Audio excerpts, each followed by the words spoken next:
Welcome to the Hollywood Outsider, an award-winning weekly entertainment podcast. In this episode, we're going to be discussing Stephen King, and if he is, in fact, the master of horror. Let's get on with the show. My name is Aaron Peterson, and joining me today is Troy Heinrichs. What's up, everybody? This episode is not for the princesses of the land. This is for the people that are into werewolves and fear-eating clowns and things that go bump in the night or in a different dimension, potentially. Potentially. And as you may know, a hurricane's kind of causing a ruckus currently when we're recording this. So rather than cancel this week's episode, as we're out of two of our normal hosts and John and Amanda for different reasons, we decided to have a discussion we've been meaning to have about Mr. Stephen King. And I feel like it's very timely since Salem's Lot just hit Max finally after being delayed. And then you can stick around at the end. We're going to have our Stephen King Movie Battle Royale, which is actually from a previous episode, but it's still fun.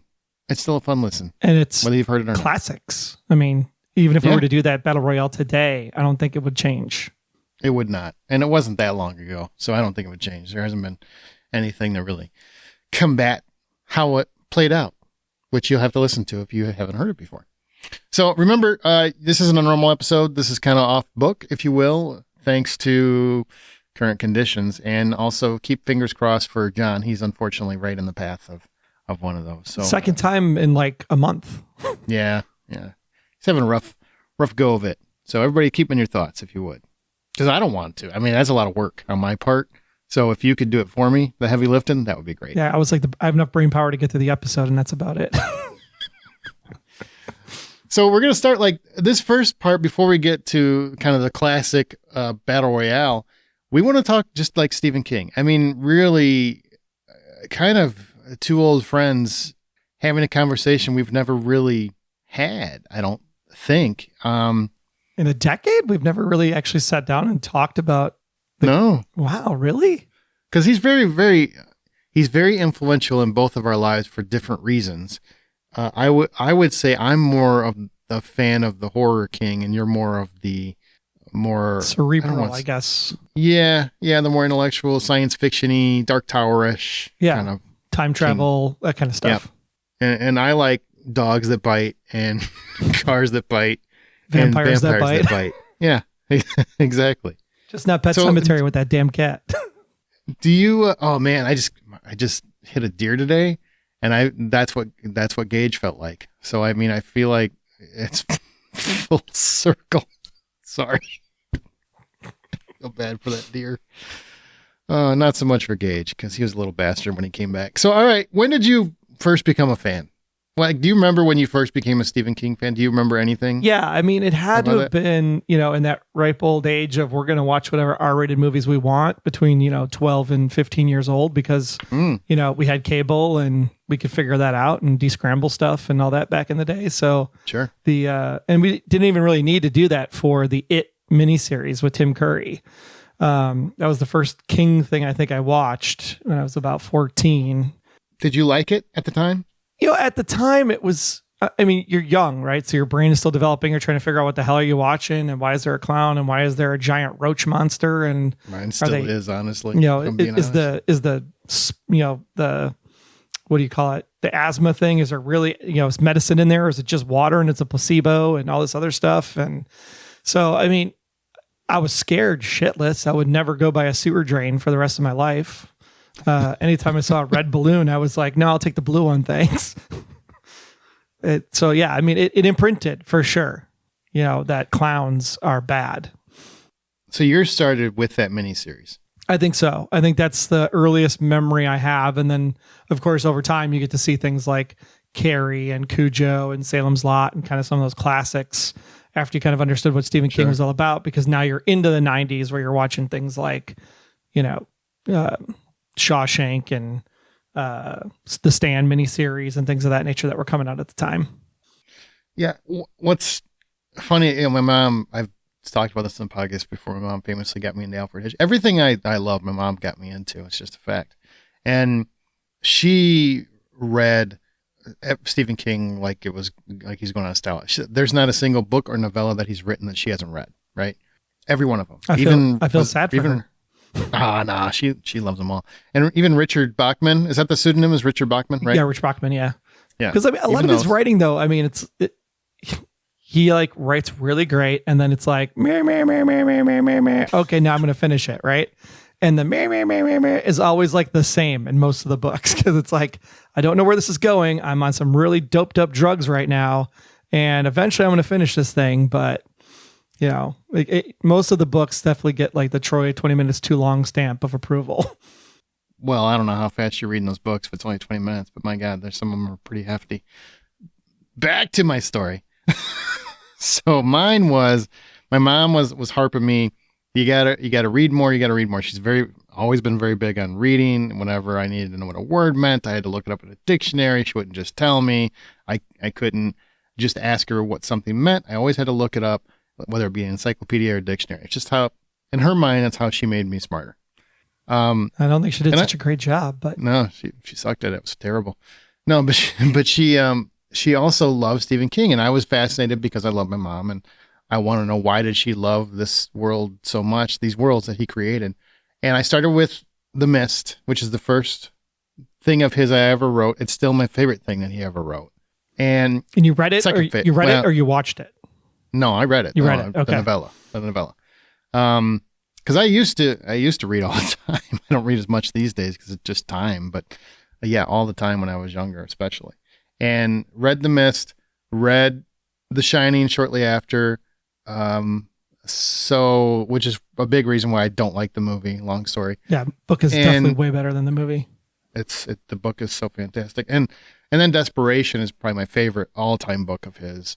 The Mist, I just wouldn't call a book because it's not a book. It's a novella. It's very short, but I love how it ends, and it's beside the point. But those things kind of got me into, okay, this guy, while I get the complaint that you make, right, that sometimes he can dawdle into the weird, the obscene, like, why are we going down this rabbit hole? I mean, it is a perfect example because there's a whole orgy scene that makes still no sense and it probably never will. And when I was younger and I read it, I'm like, okay, I mean, I think I could go with it. But now that I'm older and I'm like an older man, I'm like, but you know what? It's a little pervy. But my thing with him was like, yeah, a little, sure. Yes, definitely a little pervy. But I also think, he had very similar, he had a lot of young frustrations that he came through in his, like, frustrations that most young people have came through in his writing. And I think he captured that very, very well in terms of sexual frustration, bullying, fear, conquering your own inner demons, standing up to foes that are bigger than yourself, the impact of a group, like these kinds of themes that I think so many people try to wrestle with and just never capture. I think Stephen King just got it. And by creating these wild, whimsical, fantastic horror elements, he gave those particular characters and heroes and heroines a place to shine that I don't think many writers were doing. More writers were so focused on the horror aspect, right? Making it scary or bloody or violent or whatever. And King was, in my opinion, though I know he kind of struggles with endings sometimes, he was focused on the characters.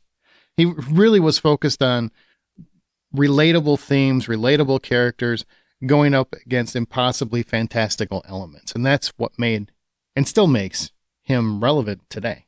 But that's what first captured my imagination because it was a very imaginative world without going overboard one way or the other. I mean, it was a really long-winded way to say that Stephen King is the John Hughes of when he's on drugs. That's one way to say it, sure. Because John Hughes did the same exact thing, right? It's all about the growing up as a kid and what you're doing and how you're dealing with life and transitioning from childhood to adulthood and all that stuff you're facing. It's just that Stephen King did it in a really fucked up way. But see, I think I relate more to Stephen King, and that's probably why I relate more to Stephen King, because I grew up in a very fucked up kind of environment, had a rough, other than my mom, it was a very rough upbringing.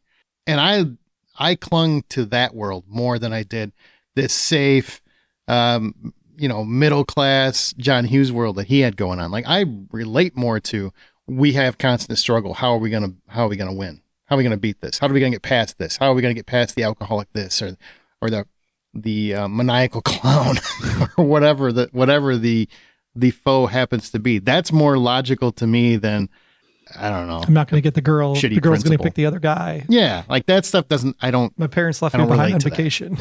I don't relate to that. It's interesting though. It's interesting how people see it kind of a different way. So, which kind of king do you like the most? It's hard because I'm not a horror person. I'm not horror. I don't like horror paranormal. Which is funny because I know that about you, but you do like Stephen King, but you like a portion of him. Like it's not, you don't like him across the board. Like I like him across the board. You're very, I like this, and this. We grew up with things like Cujo and Carrie and Children of the Corn and Salem's Lot and The Sleepwalkers. And those works are fantastic works of art, right? In their own right. And so I think there's a difference between like those books and something like The Mist, where it's an unknown entity.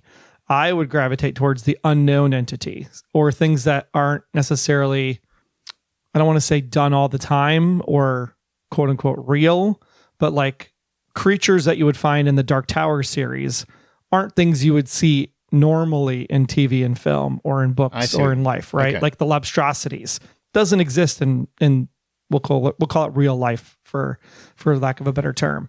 And I think that's what's really interesting is the fantasticalness that he can create.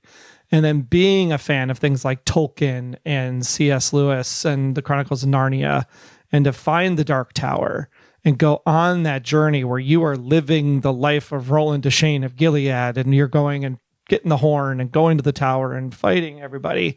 And just that journey and the people you met along the way, it was like, you can understand why King was into Lost, because like it's that same kind of thing where you're journeying along, trying to overcome these obstacles. And it's a grand journey over, well, now it's over 8 books because he had to do Wind Through the Keyhole, which really didn't need to happen, but whatever.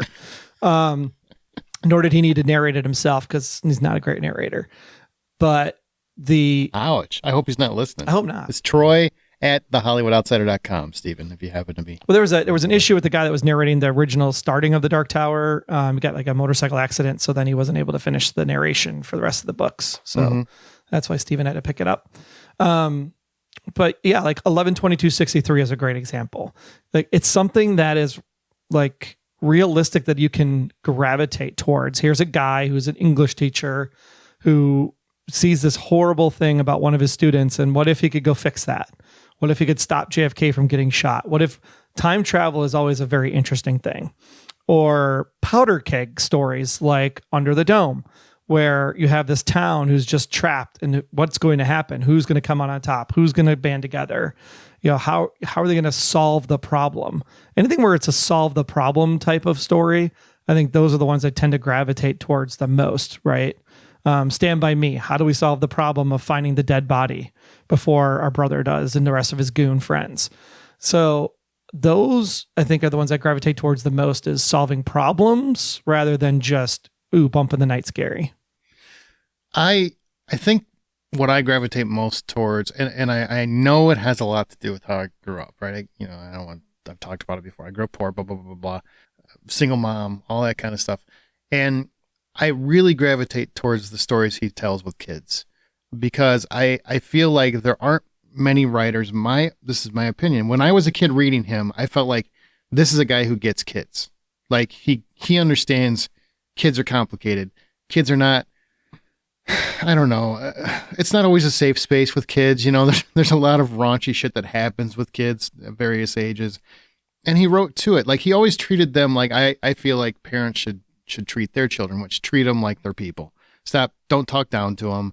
Don't talk to them. Look, little Billy, here's what you, no, talk to them like if they're being a jackass, you call them out on it. You don't have to say those words, but you call them out on it. And I feel like he always wrote his characters, at least the kids, as if they were real people with real problems, instead of just looking at them like little innocents who have done no wrong. And I really always love that. And I love that aspect of King whenever he does stuff like that. When you're talking about you're talking about even Cujo, the little boy in Cujo. You're talking about Salem's Lot has that aspect. And then, of course, Stand By Me and things like that, where they're spawned from smaller stories. But he just knows how to write kids. At least he did at that point, minus the weird thing in it. Take that out of it. But that also, I mean, I got what he was going for with it. It's just, it's just kind of weird. But overall, he was always an author, and therefore the works that went to screen the ones that worked the best seemed to understand how those kids worked, like what made them interesting characters. Like Stand By Me, probably, I know a lot of people point to Breakfast Club as, well, that's the best growing up experience, coming of age, No, Stand By Me to me is probably so much better than Breakfast Club. They're different. I mean, and it's they are different. And it's funny because that's the comparison to John Hughes, right? John Hughes told the story from the preppy kids who go in this really expensive high school neighborhood versus the Stand By Me kids who are like, he's getting his ear burnt on the stove because his dad's a drunk and a vet and all this other stuff, right? And the people are getting neglected. And so they have to band together in this backwater town in order to have adventures.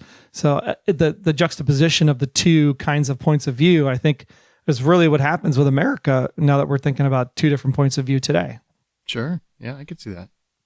I never really could get into Dark Tower. I tried so hard with that one. That's a series I just couldn't get into. The problem with the Dark Tower is the first book, right? The first book, The Gunslinger, it was like 1977. So I'm not wrong in thinking it's convoluted, right? The Dark Tower itself is very like all over the map convoluted. Okay. But the problem is that The Gunslinger, where it's a good book and it's very interesting to understand Roland's plight and where he's starting from, the whole freaking thing is told like out of order. So if you would start with book 4, which actually gives you the backstory about why the gunslinger is on this journey, and then go back to book 1, it probably makes a hell of a lot more sense in the scheme of things. Because book 4 is literally a literary work of art in a sense. It's a story about, the Musketeers. It's a story about love. It's a story about witches. It's a story about things that you could actually get behind and understand, because it's probably the most like any normal movie that you would watch today or normal book you would read today. And then you would jump to this, well, why is this guy a wizard? And why can he like shoot everybody without even thinking about it in the blink of an eye? And all this mystical things that happen in The Gunslinger. How he finds Jake, the boy, in that situation. And it's just like all of that is very interesting.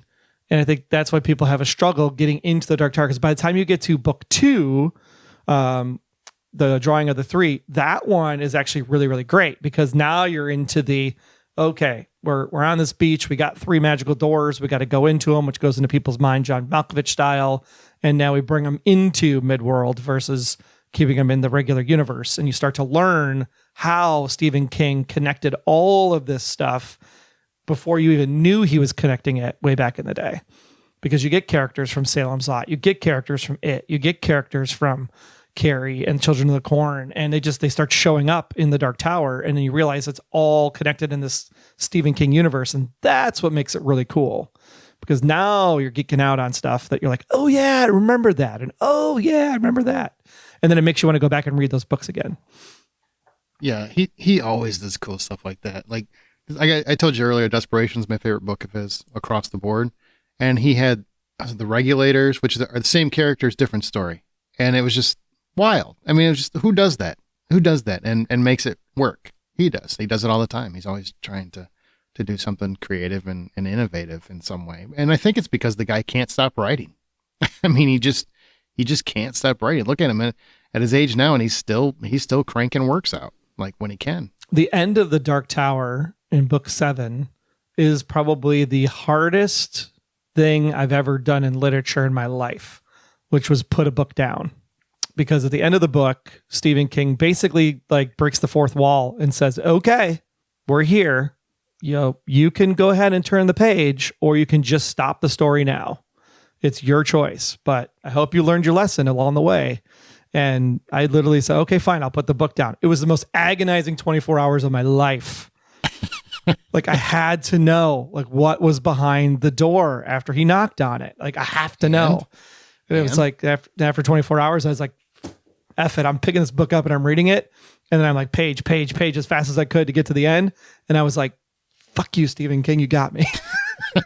You shouldn't have read it. I shouldn't have read it. It's a great ending, though. I mean, it's a great ending, but like, it's just like, oh yeah, I feel stupid now.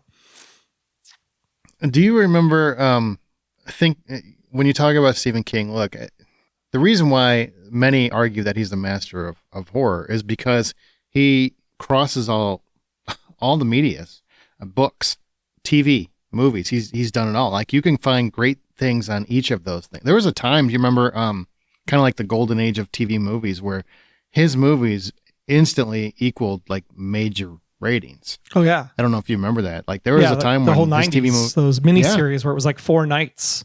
it was great. I love that period of time, and obviously it didn't last forever, but I loved it, and that led to some TV shows that we'll talk about in a minute because you know quite a bit about that. But is there any? Because of course I'm a movie guy. I love movies more than anything, so my answer is gonna be movies. I have nothing but love for so much of. I mean, I could go down Christine, Children of the Corn. Sometimes They Come Back is a great one if you've never seen it. Silver Bullet is one of my favorites of all time. I mean, blah, blah, blah, bam, bam, bam, bam, bam. I can just go through a list of movies that I love. But where do you lean? Do you prefer the TV side of it, or are you okay with everything? A little bit of everything? Yeah, I mean, I always looked at the books first. I haven't read a lot of the books, but I've read enough of the books. And then I looked at so many. And I looked at the movies, and then I looked at the TV series. And it's like the problem with the TV series, I feel, is that it was when they came out in the 90s, it wasn't time for them to do TV. There's things in the books that just looked better with more modern technology, right? If 11/22/63 had been made as a miniseries in the 90s, it wouldn't have done as well as it did when it came to Hulu in the teens of the 2000s. Mm-hmm. Because there's just things that have to, the polish just has to be there in order for you to visually understand what he was going for in the books, I think. And so like when you watch things like The Stand from the 90s versus The Stand that was redone recently, I don't know if The Stand recently was the greatest thing in the world, but you could understand that the polish does make it a little bit more tolerable to watch versus like doing the original like miniseries in the 90s. Like Gary Sinise is great, but man, it is like rough to go back and watch that thing. It's just not like polished for what you would be used to seeing today.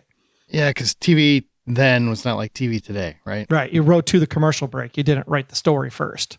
And your budget was $14 versus $14 million. Right. So it made a big difference. Yeah. And you got to cut out a lot of stuff. That's the thing. Like now, like with streaming, you could do a really great version of The Stand or The Dark Tower or what have you, and people are trying.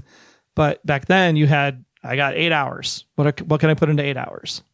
Or 6 True. Or 2 or 4, depending on how many nights they got back then. Oh, and they just had a really great reinvention of Creepshow. I mean, that's been going strong. I think it's still on. I don't know if it still is, but I've watched many episodes from it. It's great because it's anthology. And I'm just so glad that that's still a thing that exists because that first movie was fantastic, and I'm glad it's been reinvented several times over the years. I think it depends too on the TV shows, like, or the movies specifically, like the movies versus the made for TV movies, right? Because you had things like, I remember The Langoliers was a movie, but it was a made for TV movie. It wasn't like released in a theater movie. And those basically had a huge stark difference in quality because of that. Sure. Some were underappreciated. Like, what was the Storm one? Storm of the Century? Storm of the Century. I thought that was really, really well done. Like, it was a really captivating event because they sold it as kind of an event. Right. And there's other stuff you don't even realize is based on Stephen King. At Pupil is based on a Stephen King novella. And that's, I think, a fantastic movie. Running Man's based on a Stephen King story. Like, there's so many little things. 1408. That's from a short story. Cat's Eye, blah, blah, blah, Lawnmower Man. And like, there's a bunch of little Gerald's Game, which, if you've never seen that, that's such a great movie. Like, that movie really is great. There are so many things I don't even think people realize are based on something from Stephen King, because wasn't the deal that he had at one point, and I'm trying to remember specifics, was he would let filmmakers make his property, take his property and run with it for like $1, as long as they had like a really creative idea and a real passion for it. Something like that. Like, yep. You know what I'm talking about? Totally. That was the story. I don't know how much of that's accurate, but I believe it's fairly accurate. He would take a very minimal residual just to give him a chance, because he wrote so much. He's like, go ahead. I got plenty of money. Make it your own. And I think that's great. Like, there's so much quality out there. Yes, there's some junk, but there's also a lot of quality. Mostly quality. Yeah. Hey, I hope he's listening. I hope so. I really do. I mean, he's got classics, man. Like, name another author who has as many classics as he does, right? So, like I said, the movies and the books, yes. Like the TV series, that's where it gets a little okay, crazy. fine. But if you go through like the movies, your Green Mile, Pet Sematary, Salem's Running Lot. Man, I would say Shawshank Redemption, Children of the Corn, Christine, Stand By Me, Cujo, blah blah blah blah. Like you can just go Misery. Jesus, how can we not mention Misery? There's just so many. They just keep going and going and going. Like there's a whole list of them. I don't know how you make an argument that there's anyone producing better ideas than Stephen King over the last 4 decades, especially for horror. Don't forget Dreamcatcher. I think we should forget Dreamcatcher if we can. I don't even like that book, honestly, but I don't. What are you gonna do? I don't even know how Stephen King wrote those giant eyebrows. That's what I want to know. The description of text of that is just amazing. And here, I'll even go on the record. And by the way, Carrie is fantastic. Carrie's a great movie for its fire time. Yeah, Carrie was. And I will go on the record and say, I think Maximum Overdrive is entertaining. It's entertaining as hell. It's kind of, I know, 80s cheese, and it's pretty wild because now it could probably happen. If Elon gets his hands on some shit. So, yeah, I think that movie, it's about time people say, you know what, Maximum Overdrive, not so bad. Fantastic soundtrack, by the way. Fantastic soundtrack. Yeah. But like The Mist, I mean, The Mist is just a short story, and what it produced from a movie perspective, the movie's so good. It's so good for what, and then Stand By Me. Like it's a 90-page PDF at most. The Body. Yeah, simple story. Simple story. And it's like one of the best movies of all time. Launched Will Wheaton's career. It's crazy. And people took that, fleshed it out, made it their own. I mean, The Mist, if you've never read the novella The Mist, there is no real ending. Like it's basically, they continue. I think it ends in a hotel, they end up at a different hotel or something like that. And the mist keeps following them. Like it just keeps going. Well, Darabont in the movie gave it an ending. Now, you might hate that ending, but he gave it an ending. And that's a ballsy ending that Stephen King loved.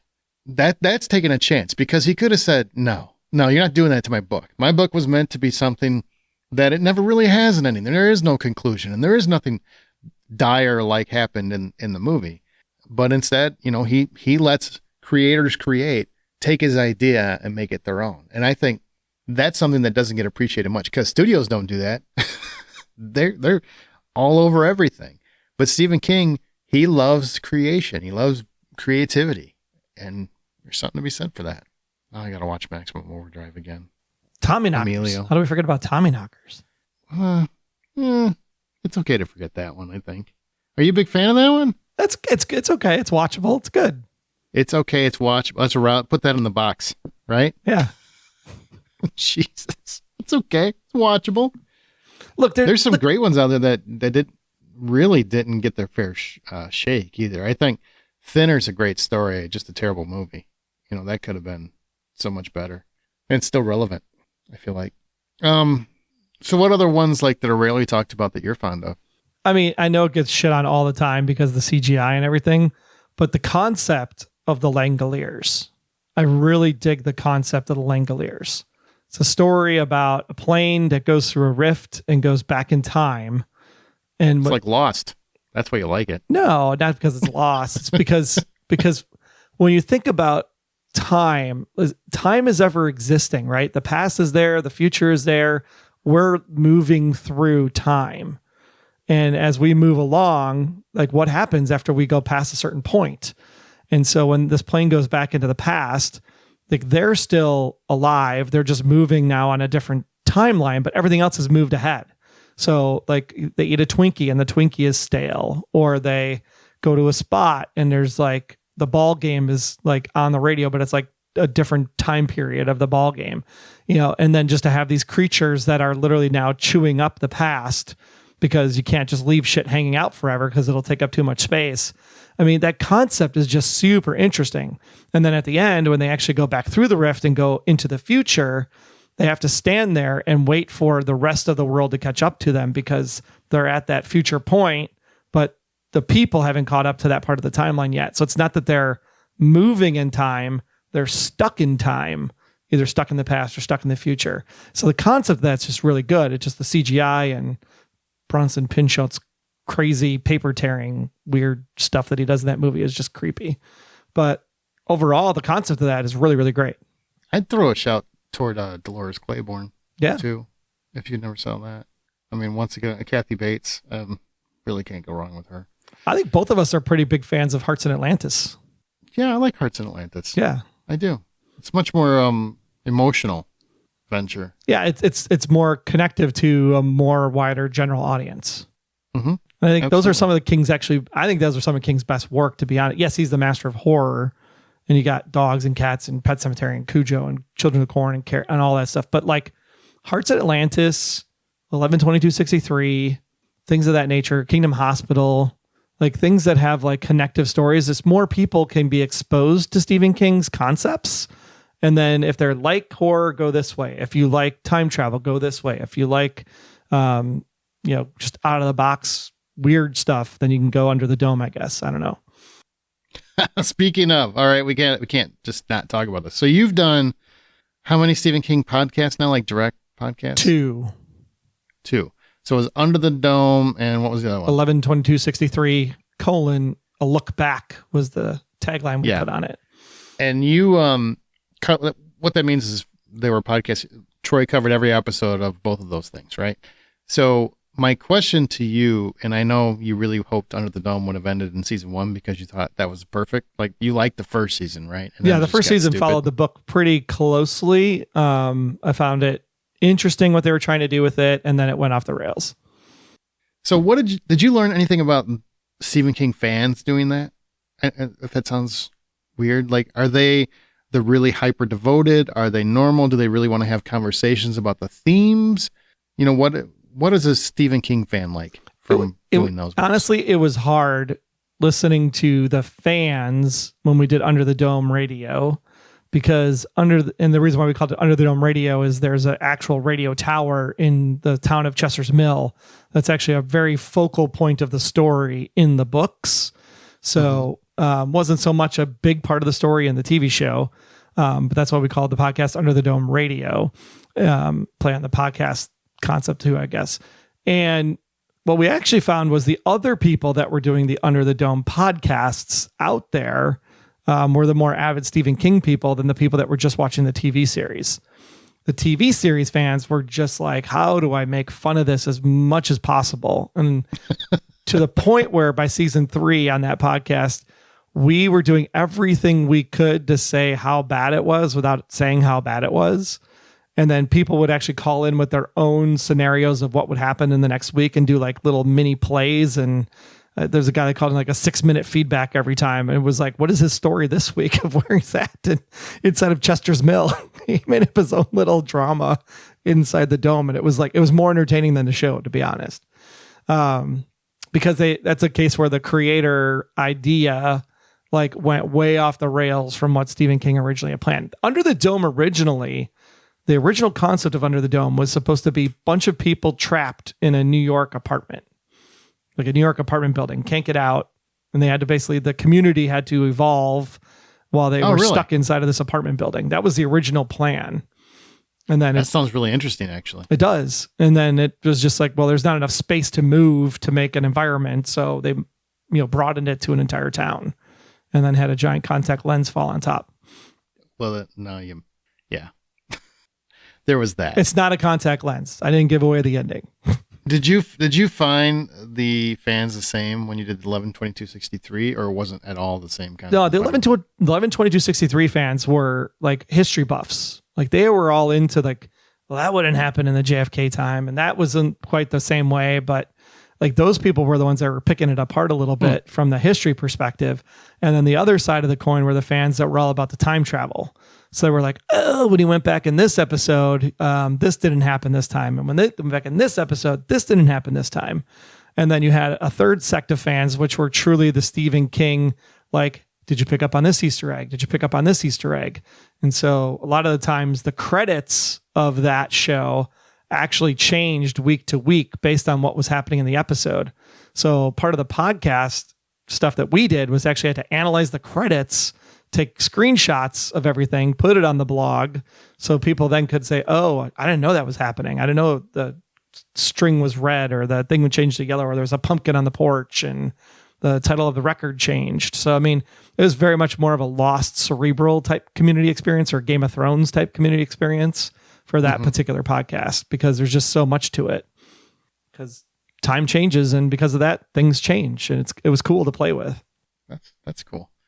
So when you look back on your life, your experiences with Stephen King, like, what are the most memorable moments from any film or TV prop? Because obviously we're filming TV. It's what we're focused on. I mean, yeah, so. The first time I ever got a leech on me, terrified, scared to death I was going to die because of Stand By Me. Yeah. Like I said, I never bought a red balloon. Still don't look at red balloons. Every time I saw, it was really funny. Our school colors in our town that we're in are red, black, and gray. And they had a homecoming event, right? And so one of the kids like just left a balloon hanging in the car. And it was like that part where it was like not heliumed enough that it would float away, but not heliumed less that it would sink to the ground. So it literally was just floating there. And I came around the corner into my neighborhood and it's literally floating above a storm sewer. And I was like, nope. I like U-turned the shit out of that thing. And I went a completely different way into my neighborhood. Cause I was funny. Like, yeah, this isn't like either somebody did this on purpose and I'm going to kill them, or it's just like, there's just visceral things like that you're like, no way. Yeah. Well, obviously Silver Bullet, is my first one that comes to mind. That movie has really, really hit me for a very, very long time. And just the relationship between the uncle and the boy who needs his help, and someone actually believes in him, and then his sister believes in him. Like that whole family dynamic of believing in him when they shouldn't, because it's such a ridiculous tale, right? Like the whole idea is ridiculous. So that coming together really, really still sticks with me. The ending to The Mist is a huge one, which we talked about, just because that's so not the book. And I give him credit for going against the book, or the novella, as it were. And I will say, even though I don't like the movie The Shining, the maze and having him freeze out there is a fantastic image. The Here's Johnny is a fantastic image that kind of sticks with you and has through pop culture. Much like I'm just throwing off a bunch that made sense to me or still resonate with me. Cujo, that dog for a long time terrified me of all dogs, just like Jaws. I mean, it was like the shark from Jaws to me. It just absolutely, really, really terrified me.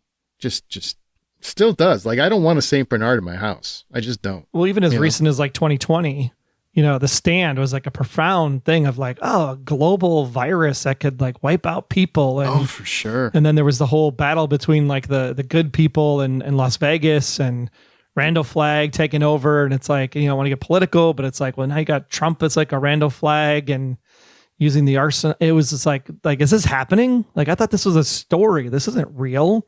And then when it got real in 2020, it was like, oh shit, Like Stephen King actually can see the future after he got hit by that van. Poor guy. Poor guy. Also, other big moment, Gage getting hit by that truck. Yeah. And coming back. Yeah, the kid, I mean, that was cute when he came back and he's just, some play with me or whatever. But it really, really kind of just took the wind out of my sails. Like, it was just so impactful and so horrific at the same time. And also, it was his wife's sister when they show her in flashbacks. I mean, that was kind of horrific in the movie, if you remember back when she had meningitis and whatnot. Right. Yeah, that was pretty horrific, I thought. There's been a lot of it. And I will say, Misery made me afraid of just people in general. Like, I just don't want to be taken care of by any one person, because I'm afraid what happens if nobody else comes to check on me. Well, we've been doing podcasting for 13 years now. It's like, I'm waiting for that rabid podcast fan to come like tie me down to a bed and start hacking off my feet and stuff. It's like, good to know. Yeah. Good to know. That's only you. I do not have that interest. Just keep on walking. I don't have the interest. I'm saying I'm surprised it hasn't happened. I fear you fear that because of movies like Misery, right? Like those things like they're close enough that they could happen, that's what makes the horror part of it actually feel real, because it's not like horror manufactured. It's horror that could actually happen. And the other thing I will say, because Salem's Lot obviously came out, I will tell you, if you haven't seen it, I enjoyed it. I mean, yes, you can tell it's been compacted a little bit. It was originally a 3-hour cut, and it's down to about 2 hours. I find it really entertaining. I had a great time with it. But I will say, the original movie, for whatever miniseries, the original that came out in '79 with David Soul, when it had the kid tapping on the window in the original, yes, that creeped me shit out of me, terrified me. Absolutely horrified. Anytime the tree hits the window outside my bedroom, because it's like close enough when the wind blows strong enough, that is the immediate image I have.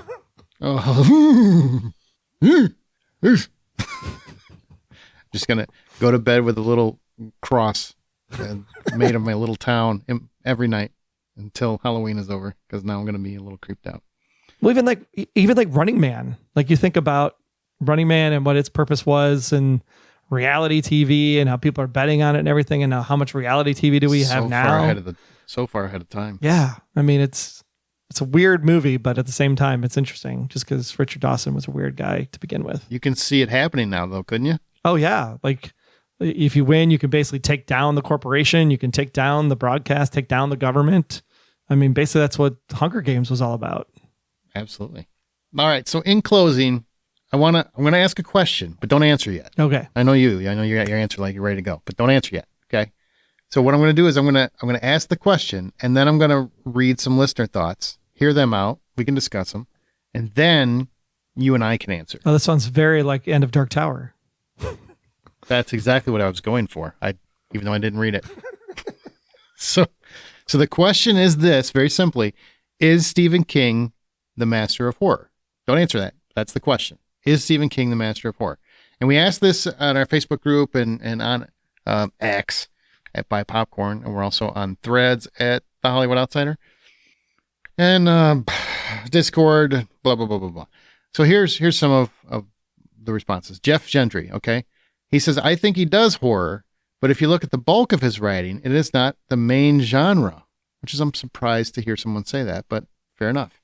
So I wouldn't call him the master of... Jeff Gentry also did the Castle Rock Zone podcast. So Castle Rock. There's another good call out. Well, the first season, second season. So I wouldn't call him the master of horror, but I would say he does it well. It and The Shining are great examples of how he takes his time to tell why a place is bad and how that place being bad leads to horror. Do you feel that this is an accurate statement to say it's not his main genre? I would say so. Really? Well, I can't answer that without answering the question, so we got to go to the next person. Okay, fair enough. I would say everything he does has an element of horror to it. That's what I would say. Yes. Doesn't mean that they're gory and, like I was talking about earlier. It's about story and characters primarily, and there's a horror element. Horror is whatever scares you. For some people, that's Monday morning. You could write a whole book on Monday morning, and it would be Stephen King. The Office scares the shit out of me. So Jennifer Miller, horror, like all genres, is nuanced. Stephen King is the master of his type of horror, but I can't classify one person the master of the umbrella genre of horror. I don't mean that as a cop-out, but Hitchcock horror or Carpenter horror are very different from King horror, but he is prolific and a master of his horror. I can see that. That's a fair statement. A little bit of a cop-out, though. No, but I mean, everybody's position on horror is different, right? So it's like whatever scared Stephen King is what he's going to write about. You write from experience. Mm-hmm. Chris Fid. Is he a master? Yes, of great writing and characters. His books are more than horror. There's somebody else saying it's more than horror. They are King. The Shining is a great example. It's truly about alcoholism. Thank you for noticing, because Kubrick didn't. It is coming of age, finding friends and love, abuse, and how it's overcome. He is brilliant, and the fact that he can't remember writing some of his books due to his own personal demons says it all. That's good thoughts, good thoughts. And I want to mention Stephen Barras, so many iconic characters and stories that are still being reimagined today, with Salem's Lot being the most recent and written 50-odd years ago. If there was a genre named Stephen King, everyone would know what it was. And that, to me, means he's the master of horror. That's a great point. That is a great point. You could literally say it's Stephen King-esque, and people would understand. Very much like if you said something was Hitchcockian, it would resonate with you. More Jen Ryan, my daughter and I both agree he absolutely is. I mean, have you read his books? We think so because his books, short stories, movies, cover such a wide variety of horrific situations. Gore, paranormal, sci-fi, fantasy, psychological. He could scare people with a hotel, a dog, a car, hell, even an innocent man going to prison. His passages of descriptive scenes may be long, but they paint a picture so clear the reader is able to picture the world easily, which in our opinion, her and her daughter, adds to the scenes, making them even more terrifying. I think Jen's on my line of sight there. Good thoughts, though. That's good. Definitely. Now, here's the last one I want to read. Ty Nelson. Well, here, I'll Jen Schleider up. He says he was, but he doesn't really write much horror anymore, apart from the occasional short story. He does write better than he ever did, though. Or now than he ever did, though, which is funny. But I would say drugs anymore. Yeah, exactly. But I would also say, I mean, his stories are still being remade. They still permeate the culture, right? There's a noticeable dip somewhere in the middle, though. Maybe. Stuart Bannerman, he is a master. Is he the master? I'd say Hitchcock is the master of cinema. King is the master of words. Could you imagine if there was like a team up? Well, you'd make my day. You really would, because my mom would be on cloud 9. All right. So Ty Nelson, he said this, and I thought this is a good way to close. I'm currently reading Fairy Tale. I'm only on page 137 of 600. And that's a Stephen King book, if you didn't know. So far, there have just been hints of a supernatural threat. There's been one murder off screen, but that's not what has been frightening. It's been the existential fears that have gripped me. Mortality, addiction, grief, and fear of an unknown future. Does that qualify as horror? I think so. It also illustrates why King is a master. He can make the realistic and mundane as scary as any monster you can imagine. This, coupled with relatable characters, really showcase what makes him great. On a side note, his settings are amazing. This book is set somewhere around the northern suburbs of Chicago. I know Century's Rest is a fictional town, but I spent a good 5 minutes trying to figure out exactly where it would be. I think that says a lot right there.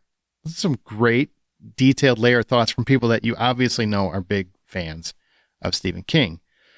So that brings me back to you. Is he the master of horror?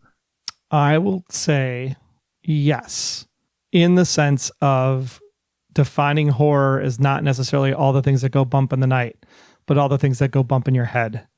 Because I'm going to take 11/22/63 to state this point, because in 11/22/63, there's the horror of what happened to George Ambrose's student right in his class. There's that kind of horror, family violent crime horror.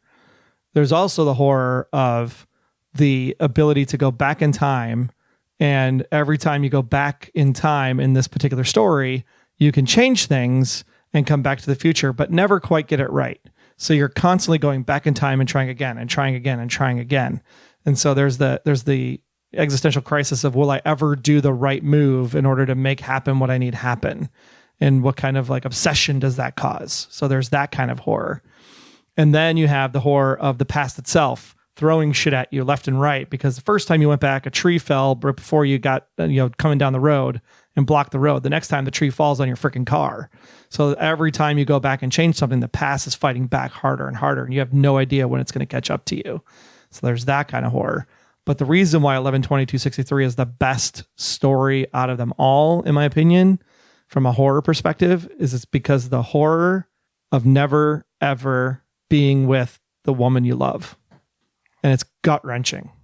It's gut-wrenching. And like, I couldn't even think of like a worse horror in that moment than to have someone that you love that deeply and can never be with them. Aw. You're a softie. That's a great answer, by the way.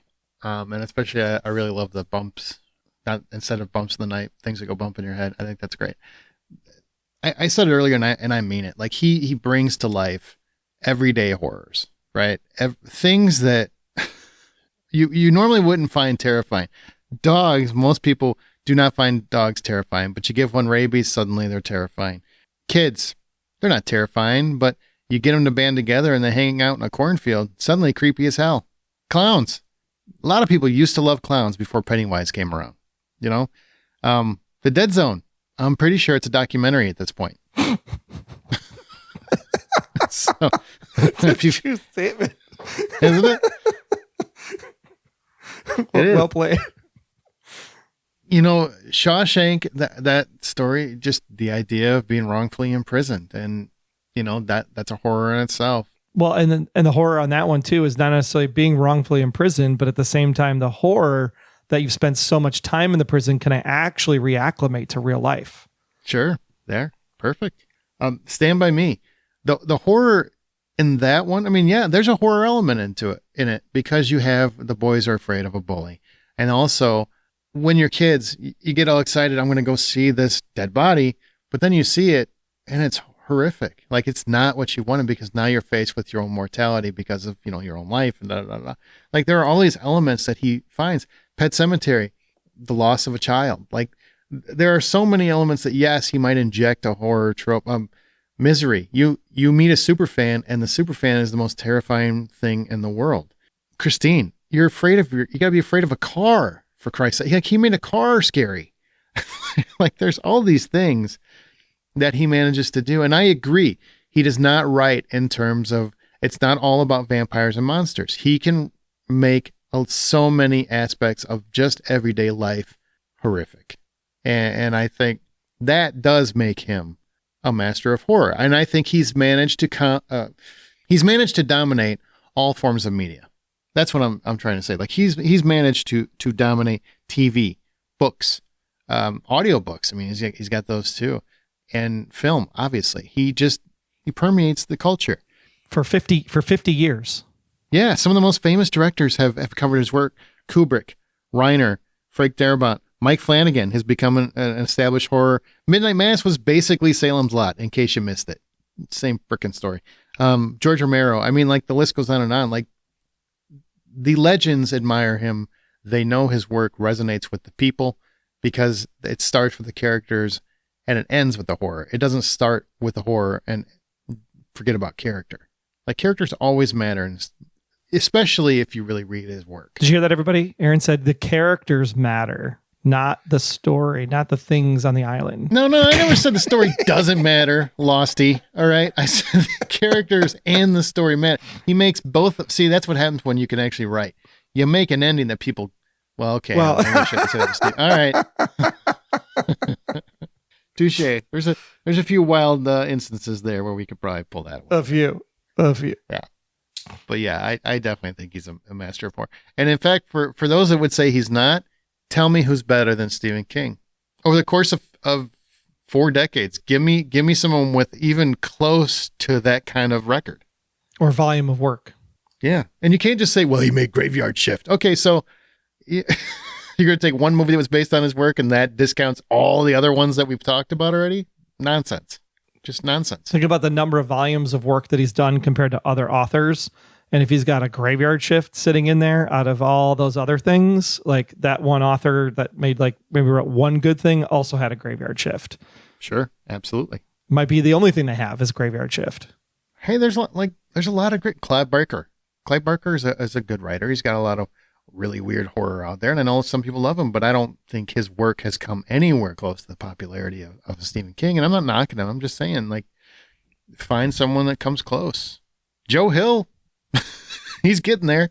He's got quite a list of work. That's his son, who is starting to look more and more like him as he gets older. Like he's morphing into his dad completely. I don't know if you follow Joe Hill or not, but wild.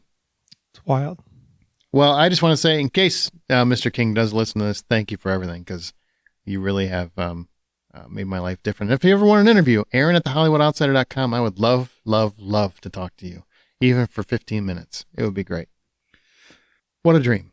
But with that, now we want to head back into the vault and play our Stephen King Movie Battle Royale, where we limited it, broke it down to 8 frickin' fantastic movies and had to decide which one is actually the best Stephen King movie of all time. And we did it.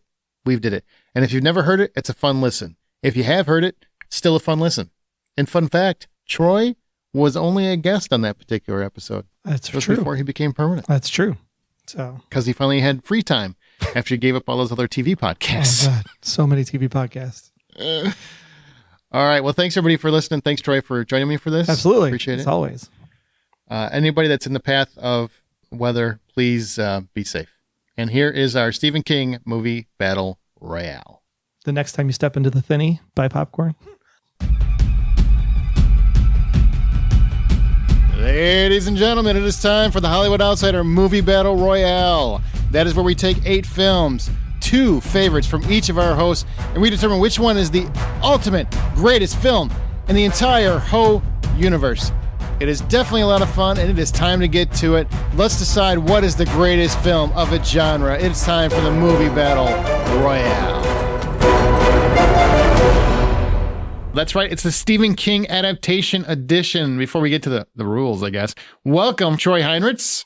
I do have the shine. Thanks for having me here. A lot of people don't know what that means, man. That was cheesy. They will by the time this is over.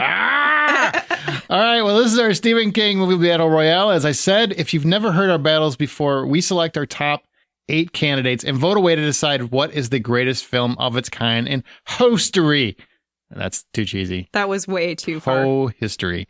We did it different this time. This time we let listeners and those in our Facebook group vote on the 8 finalists. So while we're deciding the ultimate winner, you guys decided who the final 8 were going to be. Mostly so you can't bitch at us that one of them didn't make it to the final 8.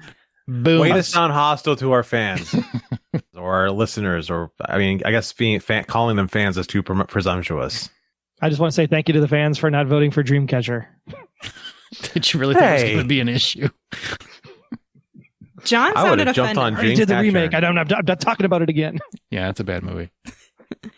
Awful. Okay, one other stipulation. This is important before we actually vote. The quality of the adaptation can be a factor in your vote, but ultimately we are voting on what are the best movies, not necessarily what is the absolute closest to King's original work, because I'm sure that's exactly the kind of comments we're going to get no matter which way we vote. I don't care what you vote for. Somebody's going to say this other movie was much closer to the book. And honestly, if we did that, we'd have to bounce a few of these out already. The Shining. There's some movies that just aren't that faithful, but are still great movies based on Stephen King's work. So that's what we're basing it on. Best movie. Clear? Crystal. Clear. I guess. Well, at least you're convinced. All right, with that, let's get into this. We do Ho North and Ho South. Each person presents their 2 movies and why they should be voted for, each one of them. Then they collect the vote, and then we'll move on to the semifinals. Amanda, you go first. Ho North. Go ahead. My first one is Pet Sematary from 1989. What's the bottom of the truth? Well, sometimes that is better. The person you put up there ain't the person that comes back. It may look like that person, but it ain't that person. Because whatever lives in the ground beyond the Pet Sematary ain't human at all. After tragedy strikes, a grieving father discovers an ancient burial ground behind his home with the power to raise the dead. Creepy cats, creepy children who get hit by trains and their shoes go flying. This is a pretty good movie. People come back from the dead, animals come back from the dead. It's awesome. Some of the interesting facts that I found about this is Stephen King required the movie to be filmed in Maine and his screenplay to be followed rigorously. As has been mentioned earlier in the show, he's the one who wrote the script, so it's obviously something that, from the novelist himself, had a lot of deciding factor and power into what went into this movie. But it's still a great movie even without that. The original cut of the film delivered to Paramount's executives was judged to be too long, so excess footage had to be removed. They also decided that the closing scene was too tame, and at their request, it was reshot to be more graphic. I thought this was a great point to bring up, because who doesn't want more graphic content in their Stephen King film, right? Whatever makes it a better movie.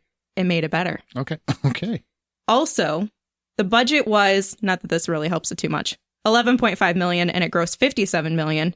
And Bruce Campbell was set to be the first choice for the role of Louis Creed. I knew that. Sad tears that he wasn't. But the casting still worked really great. I think Dale Midkiff is great. This is a good movie. And obviously lots of people voted for it, so it's a great pick.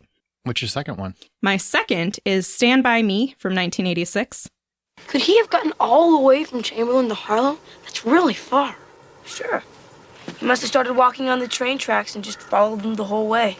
Yeah, right. And then after dark, train must have come along and all smack go. Yeah. Hey, you guys. I bet you anything that if we find him, we'll get our pictures in the paper. Yeah, we could even be on TV. Sure. We'll be heroes. After the death of a friend, a writer recounts a boyhood journey to find the body of a missing boy. It has Will Wheaton, River Phoenix, Jerry O'Connell, Corey Feldman, and Kiefer Sutherland, who's amazing. After director Rob Reiner screened the movie for Stephen King... Hang on, are you saying Will Wheaton is not amazing? No, I am. They're all amazing. Okay. They're all amazing. Because he's Crusher. You know what I'm saying? They're all amazing. Just letting you know. Okay.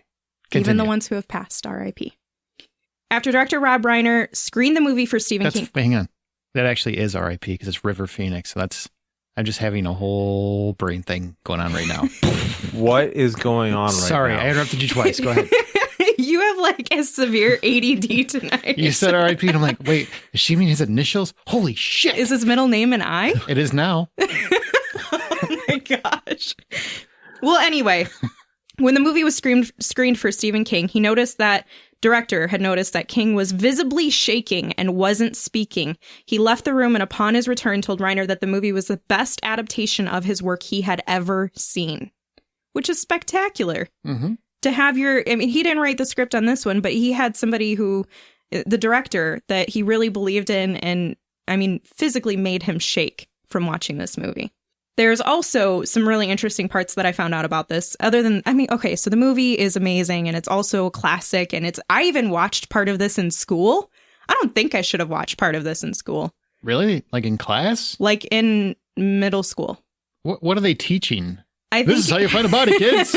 I think it was just about reading. It was like an English class. So it was like, okay. But we didn't read the book. So I don't. Well, it's a very short story. So yeah, I have it. Mm-hmm. I didn't realize it when I first bought it, that's what it was from. The body was from this. Anyway, in the campfire scene in which Chris breaks down, Rob Reiner was sure River Phoenix could do better. He asked him to think of a time in his own life when an adult had let him down and use it in the scene, which Phoenix did. Upset and crying, he had to be comforted by the director afterwards. The result of Phoenix's exercise is a scene that ended in the final cut, which is pretty spectacular too, and also really traumatic to make a child that frantic. But also, the performances were so captivating because they were real, raw emotions that were brought to life. River Phoenix did lose his virginity thanks to this movie. With Corey Feldman? No, but Corey Feldman did have his first experience drinking alcohol, kissing a girl off screen, and smoking pot for the first time. So this movie really set their lives on a new stage. They also got some pot cookies. But what does any of that have to do with the movie? It doesn't, but they're fun facts. Okay, so here's the last thing. This is how much people believed in this movie before it even began filming. Coca-Cola bought Embassy Pictures, the film's original production company, and announced it wasn't going to fund the film just 2 days before production was to begin. Norman Lear, who had worked with Rob for years on All in the Family, was one of the 3 owners of Embassy prior to its sale. He believed in the project so much that he agreed to personally foot the film's $8 million budget. I'm not throwing anybody $8 million, but if I do, like this man, it's probably for a good reason. This film has spectacular child actors, a great story, and it's one that lives on. So those are my 2 picks. Okay. Troy, our guest, what is your choice between Pet Sematary and Stand By Me? Well, Pet Sematary itself is creepy as all get out because I hate animals to begin with, and I hate animals that come back to life even more. But just the entire concept of the fact that he moved away from Chicago to come to this place, this creepy ass in the woods where trucks hit everything that come down the highway. I mean, you get property taxes have to be even higher there because of all the accidents, plus the creepy ones in the back. Move back to Chicago, dude. But Stand By Me is by far the better movie. It's the best Stephen King adaptation. It's almost word for word to the body. I have to add in a little bit just for screen presence. Plus, it has an amazing remake that was done. So I will vote for Stand By Me in a heartbeat. Good pick. Johnny, what's yours? I'm going to have to go with Stand By Me for all the reasons that Troy just said, with the exception of the adaptation, because I don't know any of that because I don't read. But on the flip side of that, Pet Sematary was a movie that I just never resonated with me. It never really did anything for me. And least of all, it didn't scare me because, like, you know, not scary. Oh, well then, not good enough for you. Aaron, is Pet Sematary good enough for you? It's very close, actually. Like, legitimately, I've had to debate this all day because I love both movies. I don't care what anybody says. That Pet Sematary won. Dale Midkiff is great in that movie. He gets zero appreciation, and I make fun of him for the no scene. It's so great. But it's really, he does everything Jason Clarke doesn't do. He convinces me why a guy would want to do the things he does in that movie and dig up and bury his wife and hope she comes back and, you know, his kid and everything. All that stuff he does, I get why he does it in that movie. So, but Stand By Me is really, it's not perfection to me. It's not a perfect movie, but it's a great film. It is a great film. And I have to pick that one. It doesn't matter what I'm at because it's already Stand By Me. Well, anyway, yeah, but we still like to know. It would still be Stand By Me. Wow. It's not my favorite Stephen King adaptation, as you're about to find out, but it's up there. Okay. Well, Stand By Me moves on. All right. That's my turn. My first movie is The Mist. Going out now, Mrs. Carmody. Please stand aside. You can't go out. I won't allow it. Won't allow it? It's against God's will. Don't you know that by now? Haven't I proven myself again and again and again? Haven't I shown that I am his vessel? What's the matter with you? Don't you believe in God? No one's interfered with you. All we're asking for is the same privilege. The plot revolves around members of the small town of Bridgeton, Maine, who, after a severe thunderstorm, causes the power to go out the night before. They meet in the supermarket to pick up supplies. While they struggle to survive, an unnatural mist envelops the town and conceals vicious, Lovecraftian monsters as extreme tensions rise among the survivors. All probably because of those damn scientists on Arrowhead Mountain. And be wary of Mrs. Carmody, because she's nuts. The Mist is my all-time favorite Stephen King story, by a mile. I mean, it's a short novella, but it's my favorite one, by a mile. Favorite book is Desperation. That's a whole other story. So it's no surprise that I took this one, but let me tell you what's so great about the movie. Written and directed by Frank Darabont, who helmed 3 films in our top 8.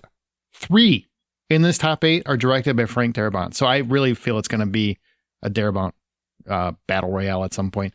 The Mist stars Thomas Jane as a father determined to protect his son, Andre Brower as his lawyer neighbor Brent, Laurie Holden as Amanda Dumfries, and Marcia Gay Harden as a religious nut, Mrs. Carmody. The novella doesn't have an ending. Okay, it actually concludes with several of them continuing into The Mist. But Darabont wanted to try something different, so he gave this film one of the most controversial endings in film history, I would argue. I won't spoil what it is, but it's bold, it's grim, and it's horrific. And of course, Stephen King approved, which I think is saying a lot. Now, there are some fun facts as well. The monsters are terrifying, more so in the black and white version that Darabont preferred. You can find it on home video. But the movie was scarier because it showed how quickly people will turn on each other when terrified, how they'll come to believe in things they previously didn't, like God, and how quickly humanity can spiral out of control. But Frank Darabont agreed to make the film with Dimension only under the condition that no matter what, they would not change the scripted ending. They agreed, but Darabont had to forfeit his director's salary. What? That's how committed he was to getting this done. Because they had to cut the budget in half because the ending is very dire. It's not a Hollywood ending in any way, shape, or form. During an action scene in the film, a man runs into a wire rotating bookshelf in the grocery store, and if you look carefully, you can clearly see that all of the books on the shelf are written by Stephen King. Aha. And also, this is kind of an interesting fact. Jeffrey DeMunn, Melissa McBride, Laurie Holden, Juan Gabriel Pereira, Sherry Dvorak, Sam Witwer, and Tiffany Morgan are all in The Walking Dead, adapted to TV by Frank Darabont, and he also wanted Thomas Jane, who plays the star here, for Rick Grimes, but it just didn't work out. There's a connection. Did not know that one. Yeah. The Mist made $57 million worldwide. It has a 72% approval rating based on 142 reviews. Bloody Disgusting ranked the film number 4 on their list of the top 20 horror films of that decade. There was a 10-episode series adaptation on Spike TV, but it only lasted 1 season because you don't need a TV show when you got this damn movie. That's my first pick, The Mist. Number 2 is Misery. Well, it's brilliantly written, but then everything you write is brilliant. Pretty rough stuff. The swearing, Paul. There, I said it. The profanity bothers you. It has no nobility. These are slum kids. I was a slum kid. Everybody talks like that. They do not. What do you think I say when I go to the feed store in town? Oh, now, Wally, give me a bag of that effing pig feed and 10 pounds that bitchly cow corn. And in the bank, do I tell Mrs. Bollinger, oh, here's one big bastard of a check. Give me some of your Christing money. There, look there. See what you made me do? Oh, Paul, I'm sorry. I'm so sorry. James Caan stars as famous author of Victorian romance novels Paul Sheldon, and his books feature a character named Misery Chastain. I almost said mystery, but it's... I'm stuck on Mist. Misery Chastain. While traveling from Colorado back home to New York, Sheldon is caught in a blizzard and his car crashes, leaving him unconscious. He wakes up in the home of nurse Annie Wilkes, played with Optimal Crazy by Kathy Bates, who won an Oscar and a Golden Globe for this role. Annie reads his latest book and becomes enraged that he kills the main character. Therefore, she kidnaps him and forces him to write a new book, at one point even smashing his ankles to ensure he can't leave. In the original, and anybody who's ever dated Crazy knows this is always a possibility. In the original novel, Yep. Annie Wilkes severs one of Paul Sheldon's feet with an axe. Goldman loved the scene and argued for it to be included, but Rob Reiner, the director, insisted that it be changed so that she only breaks his ankles. Goldman subsequently wrote this was the correct decision as amputation would have been too severe. Rob Reiner also has a couple movies here because he has Stand By Me as well. Mm-hmm. Studied Alfred Hitchcock movies to figure out how to shoot a thriller, watching every Hitchcock film. Reiner had Hitchcock on the brain so much that James Caan overheard Reiner chastising himself on set one day, asking himself, "Who do you think you are, Alfred Hitchcock?" The answer is no, because he's the greatest director of all time. After refusing to speak about his motivations for writing Misery for 2 decades, Stephen King finally came out and stated that it is indeed about his battle with substance abuse. Kathy Bates' character is a representation of his dependency on drugs and what it did to his body, making him feel alone and separated from everything, while hobbling any attempts he made at escape. Oh, wow. Mm-hmm. I did not know A lot that. deeper than people thought. He did drugs? Oh, yeah. Whoa. That's a whole nother podcast. On Rotten Tomatoes, the film has an 89% rating based on 66 reviews and made $61 million domestic. Annie Wilkes was ranked number 17 on AFI's 100 Years, one of villains and heroes. So the top 100 heroes and villains list. Not too shabby. Now, those are my 2 picks, Misery and The Mist. Amanda, you keep, you're across from me and you keep shaking your head. I So, why don't you seriously, take your I vote? hate The Mist. Like, I thought it was a terrible movie. It's not. I respect the ending and I like that choice, but everything else about the movie, aside from Andre Braugher, I didn't realize he was, because I just recently watched this. This is one of the few movies that I hadn't seen that I needed to fix. And wow, I really wanted that movie to end. I was ready to go out and let the creatures take me. So I didn't like it at all. As you can hear, we don't care about your opinion, and we want you to understand that The Mist is a great movie, and we're sorry you can't understand the greatness. Okay, wrong. Is it But above also- you? Is it just like you don't get it? No, I get it. I get it fine. I don't think you get it. Also, just in case anybody's wondering, It's a mist, and there are monsters in it. the But mist. really, I love the concept. But really, the monsters are in the grocery store. I love the concept. Did not like the execution. Did you like Stranger Things? I haven't finished it. I'm still in season 1. We Well, I guess it explains a lot. I guess it explains a lot then. No, I love the concept. What was that noise that John just made? Because I really want I'm so exasperated by the fact that she hasn't finished even being caught up with Stranger. Okay, she's got to go. We've talked about this. We have talked about this, Johnny. You've had plenty of time to catch up since we talked about it last. Oh anyway, my gosh. Go ahead. What's your vote? Before we go on the cruise, I will watch it. What's your vote? Misery. Because Kathy Bates is spectacular, creeps me out, and the movie is well executed, unlike The Mist. And also, if you try to sue your neighbor for a tree falling on your house, your insurance company is going to tell you that is your responsibility because it fell on your house. Okay. Nobody else's insurance is going to cover that, so don't have a 50-minute conversation about it. Let it go. You get hung up on some weird stuff. Troy, what is your pick? Well, let me tell you, Misery is a movie, and Kathy Bates is amazing, just absolutely amazing in it. She just knocks it out of the park. But if Kathy Bates is not in that movie is boring as all get out. Well, it's a good thing she's in this movie. It is a giant snooze fest, and no one cares about stupid authors laying in a bed. Because when you have giant killer bees, spiders exploding other spiders, tentacle monsters, pterodactyls cracking in windows, all kinds of other amazing fun things going on, and then you add Frank's ending to the movie, The Mist is the best movie from a Stephen King adaptation that actually changes it enough that actually makes it 100 times better. So The Mist, all the way. I bet you that screenplay probably looks great on paper. You already had your say. All right, you shush. John, what's your vote? You decide. Wow, this is really tough. No, it's not The Mist. Yeah! Is that just in spite of Stranger Things? No. Yes and no. The Mist is a wonderful, fun, scary, and intense movie. And the whole idea of these monsters that can, like, you don't really see very well and they just jump out. Yeah. All those things make it just a better movie. Then you got Thomas Jane, who if it's got Thomas Jane in it, I'm going to usually try to side with him because I don't know what happened to his career. He should have had one. Aww. I don't know where it went. So anytime we have a chance to actually vote for Thomas Jane, I'll do it. And finally, Troy said it the best when it came to The Misery. Without Kathy Bates, that movie does not work. Well, it's a good thing she's in the movie that we're discussing. Well, it doesn't matter because The Mist moves on. Now we go to Ho South. John, you got him first. What are your two picks? My very first movie I'm going to present to you, my favorite panel in the whole wide world, is The Green Mile. I'm tired, boss. Tired of being on the road, lonely as a sparrow in the rain. I'm tired of never having me a buddy to be with, to tell me where we was going to, coming from, or why.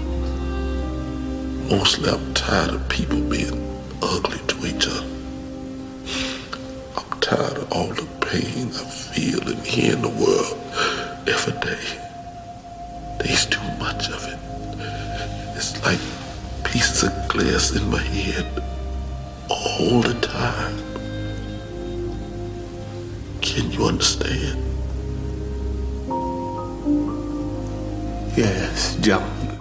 Released in the ripe old time of 1999, a scrappy writer-director looking to make a name for himself tackled this mountain of a movie. That scrappy writer-director is Frank Darabont. We have mentioned it before, but here he is again. In this, is this his first time tackling this sort of subject matter? No, it's actually his second time dealing with both Stephen King and a prison, because we're going to talk about that other one later. This time, there's magic, though, and arguably, because of that magic, it makes this movie better. It has a lot more heart. It has a lot more going for it. The film stars Tom Hanks, James Cromwell, Bonnie Hunt, and David Morse. All these people are titans in their own right. However, we're introduced to the lighter side of Michael Clark Duncan, who just showed us how much heart he can show and bring in a movie, and with this wonderful character that he played of Mr. Coffee.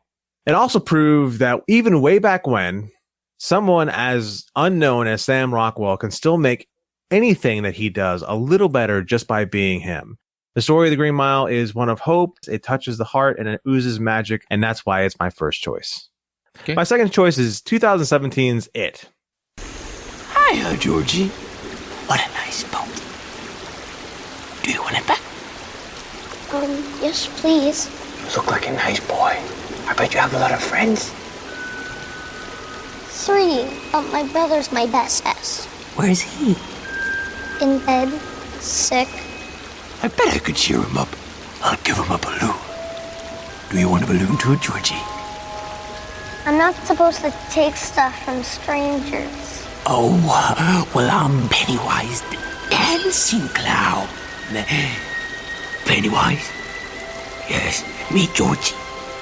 Georgie, meet Pennywise. Now we aren't strangers, are we?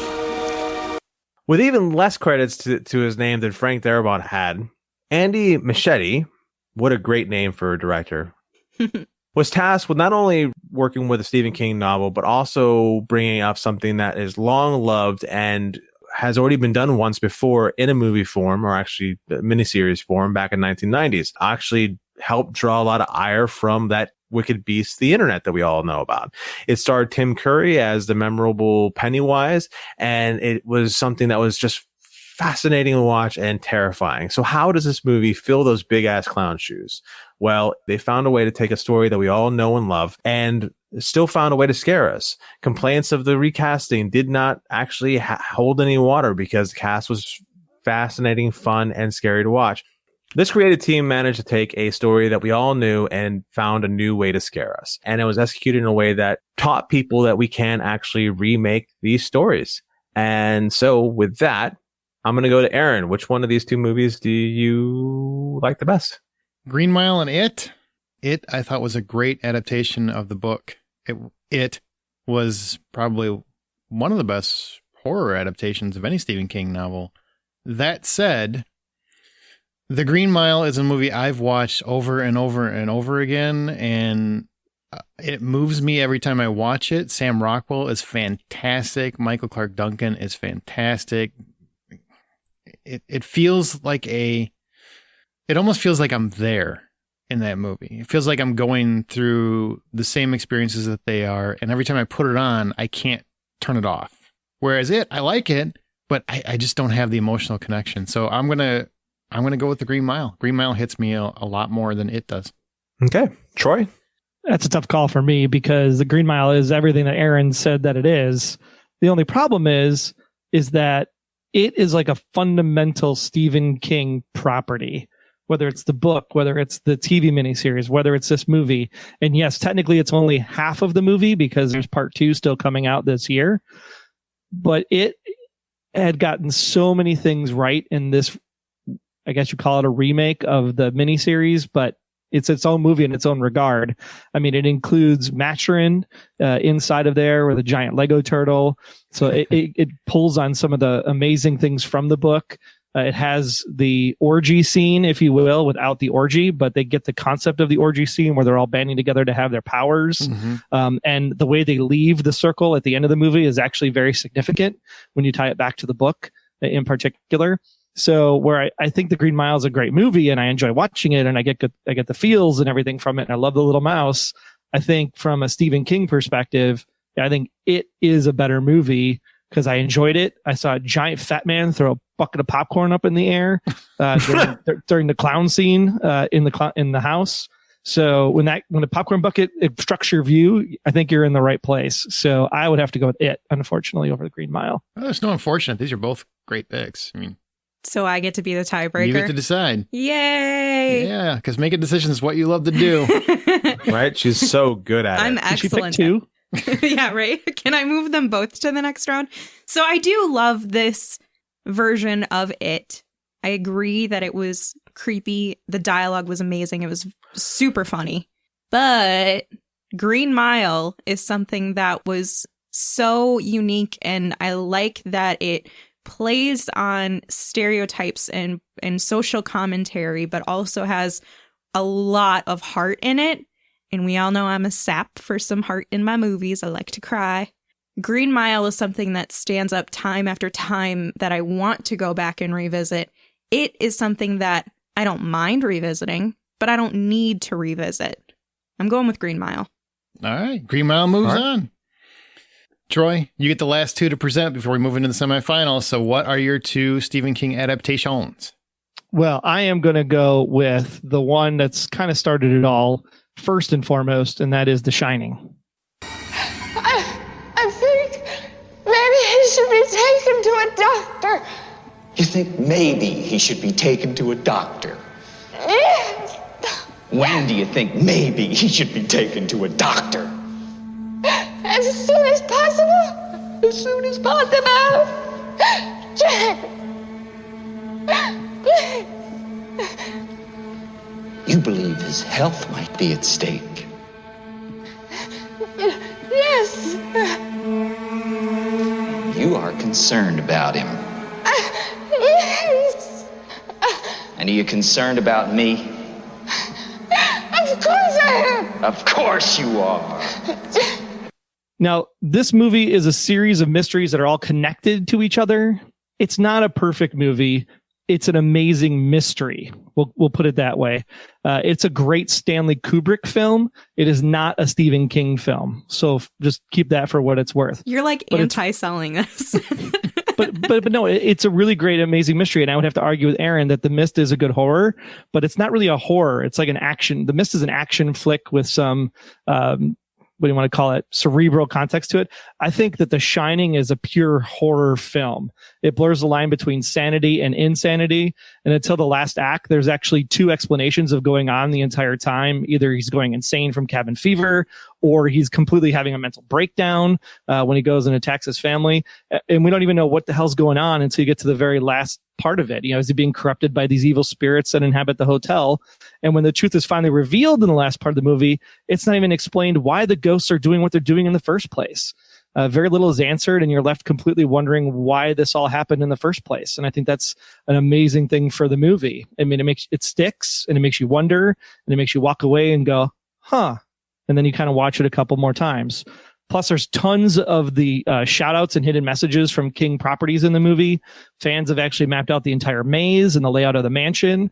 They basically trying to illustrate all of the theories that are out there. And the opening scene from the movie even features a certain car familiar to King fans. And of course, you can't forget room 237, because 237 is a very prominent number in Stephen King lore.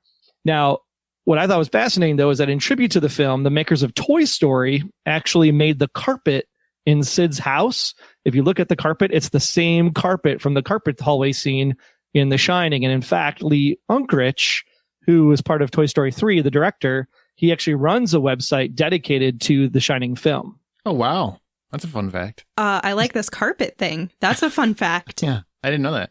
Yeah, Stephen King said that the title was inspired actually by John Lennon's Instant Karma, which actually features the line in the song, "We All Shine On," which is where the shine comes from.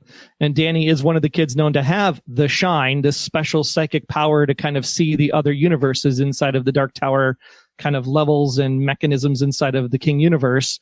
And Jake actually has the shine in the Dark Tower series, and they talk about Danny actually in the Dark Tower itself. So there's a lot of connections there. The heat that they actually generate from the lighting used to recreate the window sunlight inside of the hotel, the lounge set actually caught on fire and burnt down.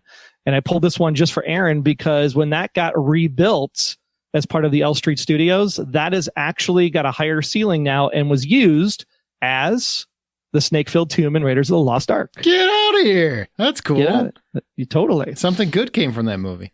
Oh, boy.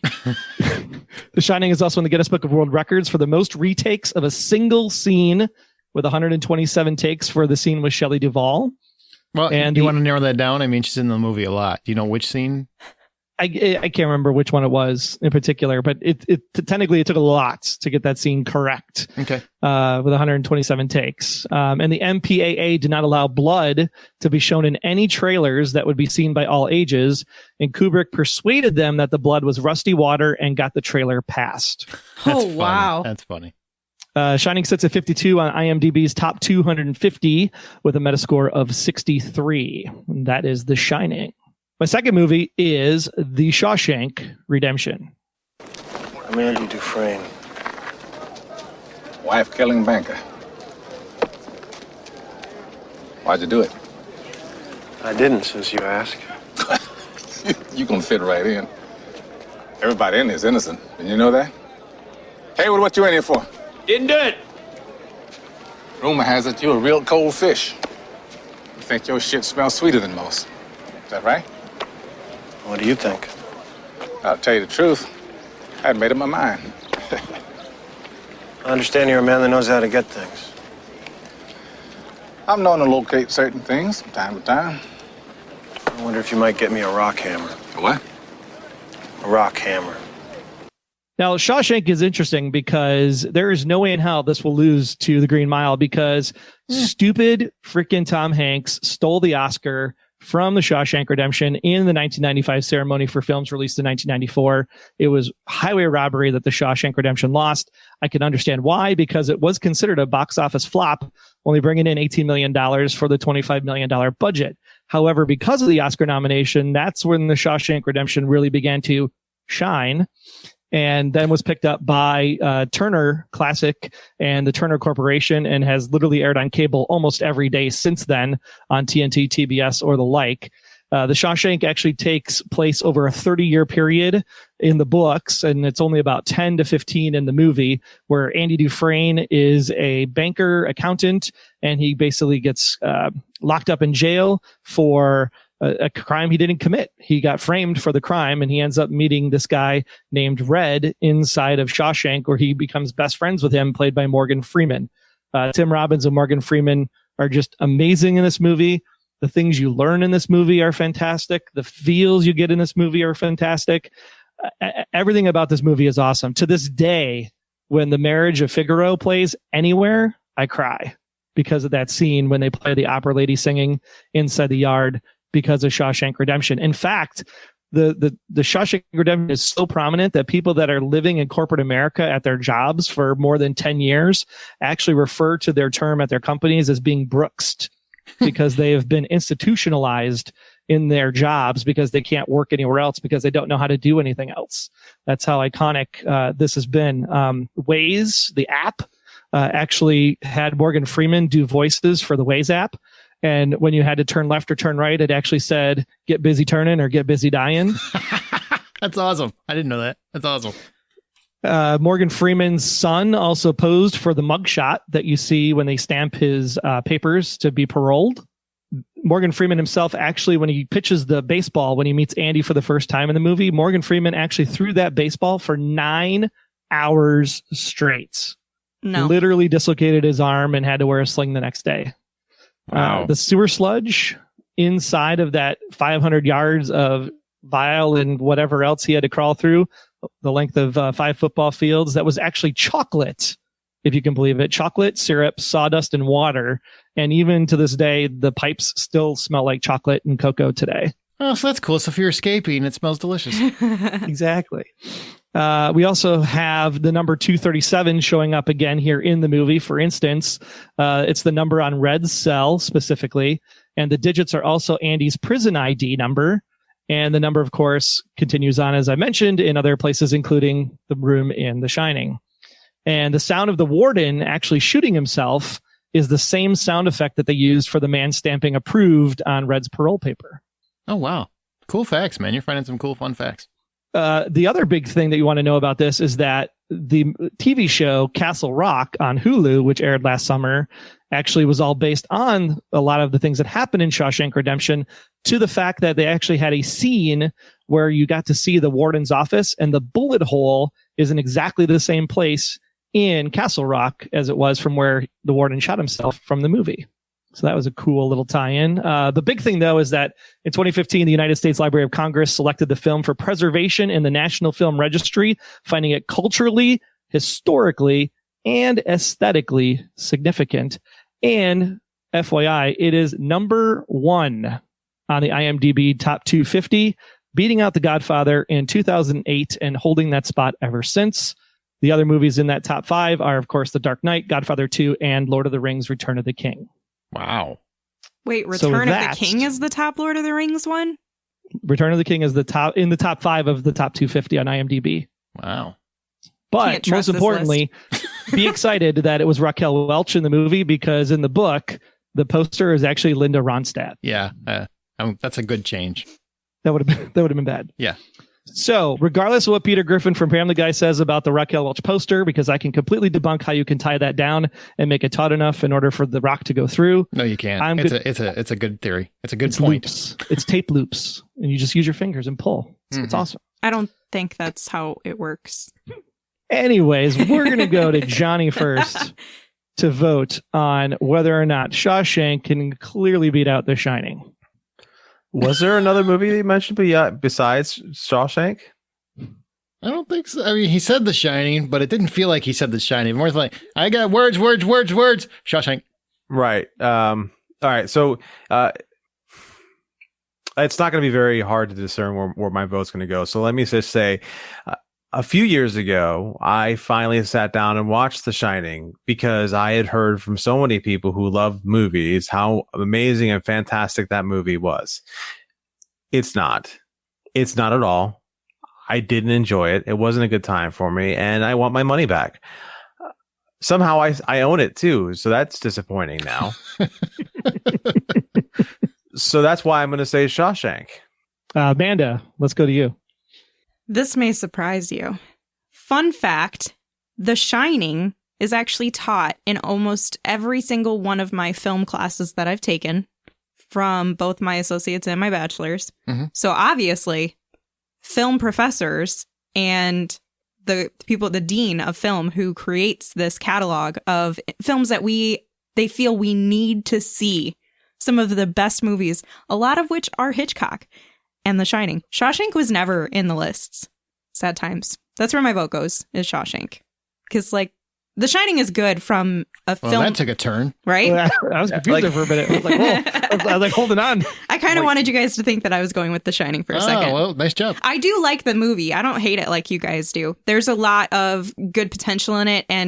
But the thing that bothers me the most about it is how much Stephen King did not like that adaptation. It's one of the few movies of his that he actively admits he does not like. Adamantly said that there was some parts that were creepy, but even down to Nicholson, that is not the person who is supposed to play the character, because you were supposed to wonder about his sanity and his there's no mania. Debate. There's zero debate. His grin is just something else. But I mean, I still like the movie for what it is, but as a Stephen King movie, I mean, that loses points there. And Shawshank is one of the best movies ever made. All right. Well, I guess that leaves me. I hate The Shining. I am not. Hate it? Yep. I mean, those professors are dicks. I don't like them at all. And I don't think they should be teaching film history. It's one of those movies where everybody loves to argue with me and tell me how wrong I am. But let me tell you, I've watched it 4 times in my lifetime.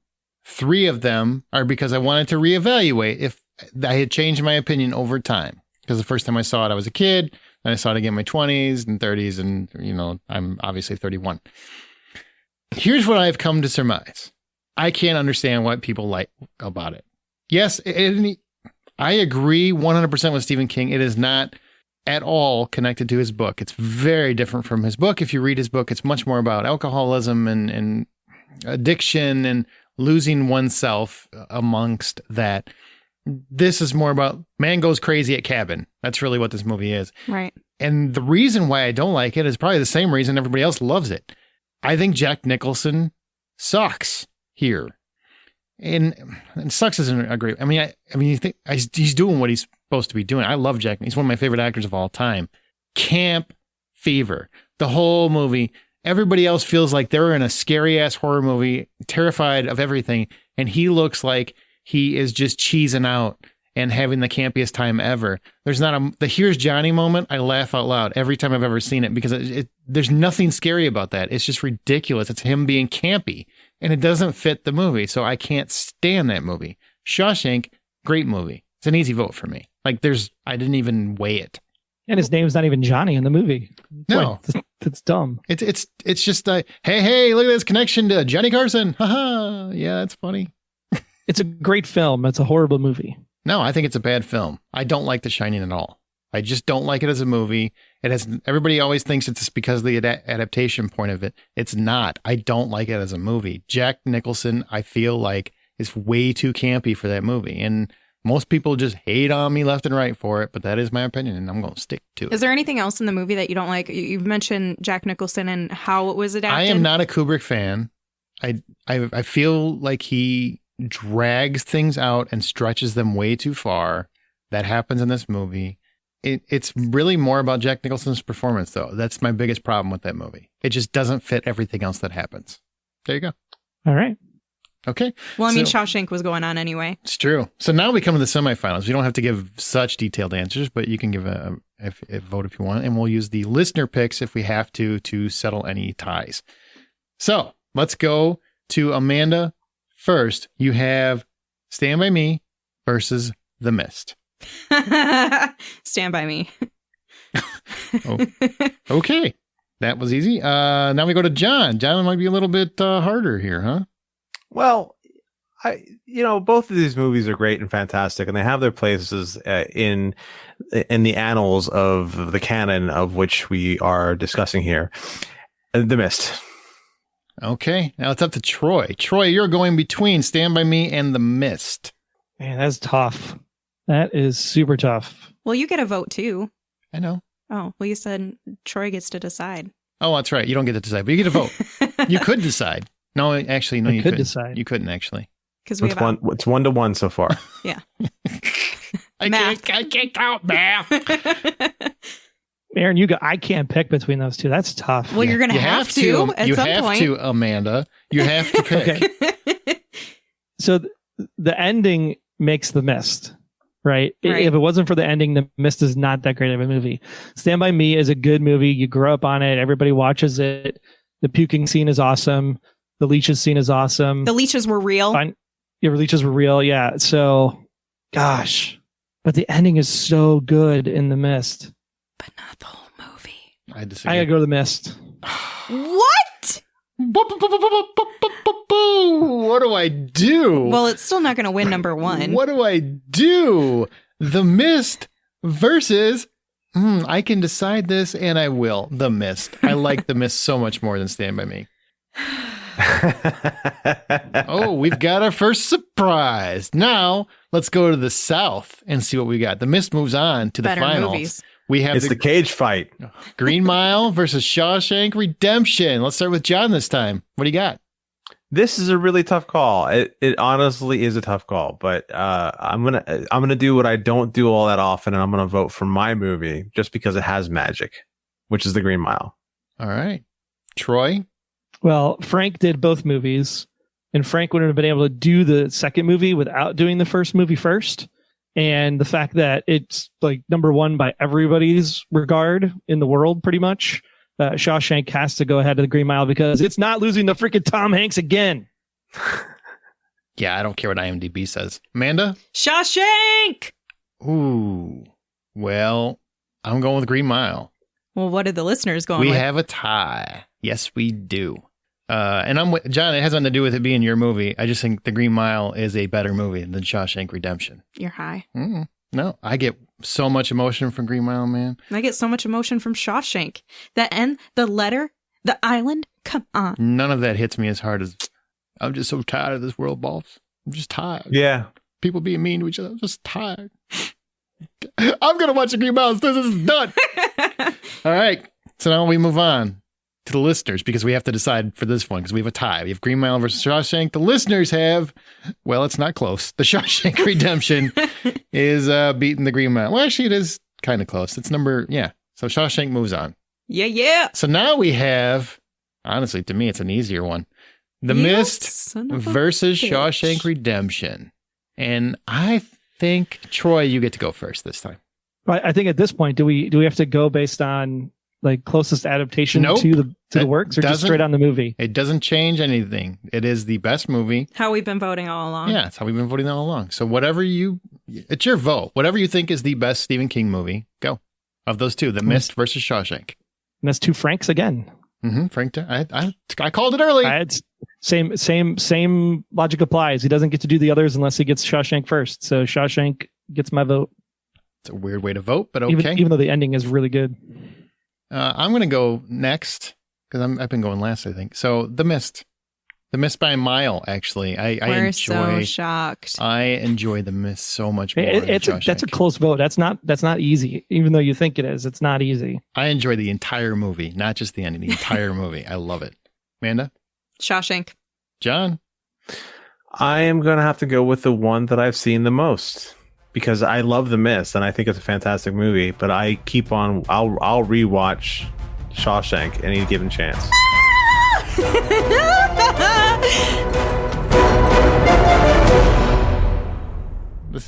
What up, bitches? I feel like we just wasted an hour.